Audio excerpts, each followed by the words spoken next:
Well, thanks for joining us for another in this series we're doing as part of DC Cares. In this series, we've been trying to provide some resources for people that are caretakers of loved ones going through Alzheimer's and other forms of dementia. And this morning, I've got with me a special guest, Lorraine Shore. Lorraine is with the Clallam County Sheriff's Office, and you are the administrative manager, correct? Correct. All right. And I asked you to come to talk to us about a program that I think a lot of people aren't aware of that we have available. And it's something called Project Lifesaver. What is Project Lifesaver? Project Lifesaver is a program designed for people with Alzheimer's or dementia or children with Downs or autism that have a history of wandering. And it is a great program because it provides an opportunity for us as the law enforcement agency, either the Sequim Police Department or the Clallam County Sheriff's Office, to locate that person if they go missing. It is easy to use. It is a program that is funded through the City of Sequim or the Sequim Police Department.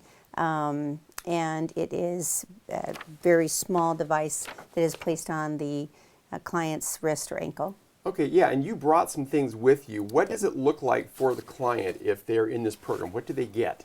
Well, let me explain how it first starts, okay. and then I'll show you what they get. So the caregiver of the individual with the Alzheimer dementia or the parent of the child will need to complete an application, a Project Lifesaver application, and it's found on the websites of both the Clallam County Sheriff's Office and the Sequim Police Department. And the application takes about an hour and a half to 2 hours to complete. It's pretty in-depth, has a lot of medical information on it. It's retained very securely. Nobody has access to it except for us. This information will assist our agencies in determining whether the client actually is eligible for the program and provides the information that we need to recover the individual as well. And then the caregiver or the parent will also have to sign a contract, a typical release of liability contract that everyone has to sign in regards to the programs. And they just contact our agencies. So I am the contact for the Clallam County Sheriff's Office for Project Lifesaver. And all you have to do is call. The number in the Sheriff's Office is actually my direct phone number, and make an appointment. Basically, you can bring the person in, or I can go out to the home. And what that entails then is we'll have the application, and then we'll get the contract signed, and then the Project Lifesaver transmitter is a very small, very lightweight device that is attached by a hospital bracelet that can only be removed by cutting it off. So this device is operated by a lithium battery that must be changed monthly, and it operates on a radio frequency. So this transmitter has a unique radio frequency that is tuned in just to this, so that it will not be confused with anything else.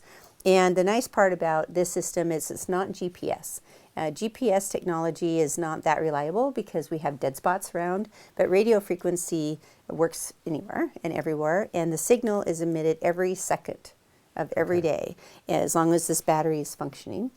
And so this device is placed on the person's wrist or ankle, and like I said, it can only be cut off, so it is waterproof. The person can take showers and baths, whatever, won't affect this whatsoever. If they choose not to wear it on their wrist, they can put it on their ankle. We have clients that decorate it with stickers, make it individual. Sure. Especially with those with Alzheimer's dementia, they may not, really remember or know why they have this thing on their wrist or their ankle, so it helps to personalize it. Now, the battery, you said, as long as the battery is working, right? How is that maintained? Is that the user that has to be sure they're maintaining the battery? Does the Sheriff's Department, the Police Department help with that? So the battery must be changed monthly only by Project Lifesaver volunteers or Project Lifesaver staff, trained staff. And how that works with the Sheriff's Office is we have volunteers, wonderful volunteers that will schedule appointments with the caregivers or the parents to come out and change the battery every month. And Sequim Police Department actually has days for the clients and caregivers to come in, and they'll bring them in and do the battery changes in the office. That's my understanding. So the caregiver's responsibility is that they need to check every day to make sure that the battery is working. It's very simple. We provide this small black box. They place it onto the transmitter and a red light will blink as long as the battery is working. Okay. So the caregiver must, if this doesn't blink and there's a problem, call and we will come out and replace it, take care of Okay. it. Sometimes we have clients that will, we've had them bite this off, try to cut this off. So we say, please keep any cutting implements away from them because the only way it will work is if it's on them. Right. And it really doesn't work to try to put this in their coat or in a piece of clothing because they may not always have that with them. And we can only find this. So if it's not Right. attached, we can't find the person. Now, So that's if a why. person does wander off, Mm-hmm.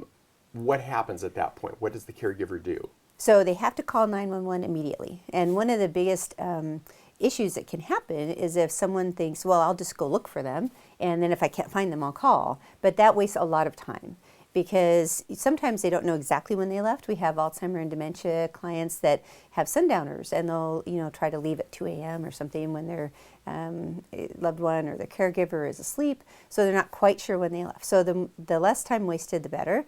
You call 911, the dispatcher will have this frequency number in the computer attached to that person's name.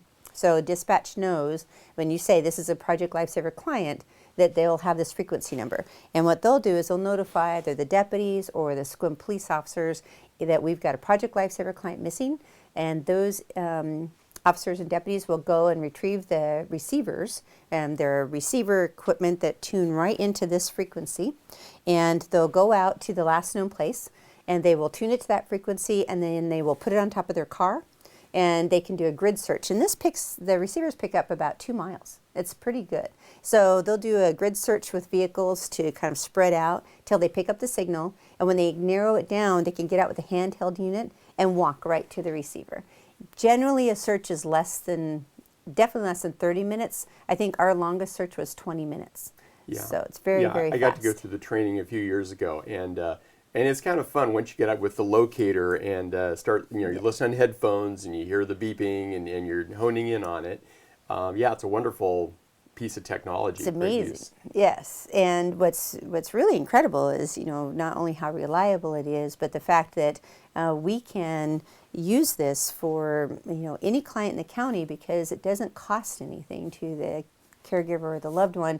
We ask for $50 maintenance fee, but if they can't pay it, we'll waive it. It's not a problem. The Guerin Family Foundation in SQUIM had a loved one that disappeared because of this. They got lost. So they funded this program for the SQUIM Police Department. It's just great. So they basically provided the funds to purchase all of this equipment. This little device, when we started, the program was $300, and that was in 2010, so it's probably a lot more now. So, everything goes up in price, and so they are funding the entire program. Wow. Yes. Yeah, I think it's just this wonderful community resource that so many people just don't know it's there. I know, we advertise it all the time, but it's amazing how easy it is to not see that or realize that. Yes. So I would hope that if you're watching this and you have a loved one that wandering is a concern, by all means, contact SQUIM Police Department, the Sheriff's Department. I believe you gave us a packet with this application material. Yes. We will link to that. We will scan and link to that in the show notes for this podcast. And then, of course, you can contact the Sheriff's Department or the SQUIM Police Department to get that application packet as well. Anything else that we should know about Project Lifesaver? So the dividing line to contact our agencies is Deer Park Road. So if you live east of Deer Park, then contact the SQUIM Police Department, and you can go on their website. It's on the website, all the information about it. And if you live on Deer Park or west, contact the Sheriff's Office, and we'll be happy to help you get that all set up. It is such a peace of mind for the caregiver and for the parent, and not having to worry about what will happen. And we've had tragically lost people here in our community that did not have Project Lifesaver and may very well have been saved if they had that on them. So. Yeah. Good. Well, Lorraine, thank you so much. Oh, really you're welcome. appreciate it. Yes. And thanks for joining us. Can you do that one more time and address the center camera? Center? Yep. Yeah. Just the thanks for joining us part? Yeah. Okay.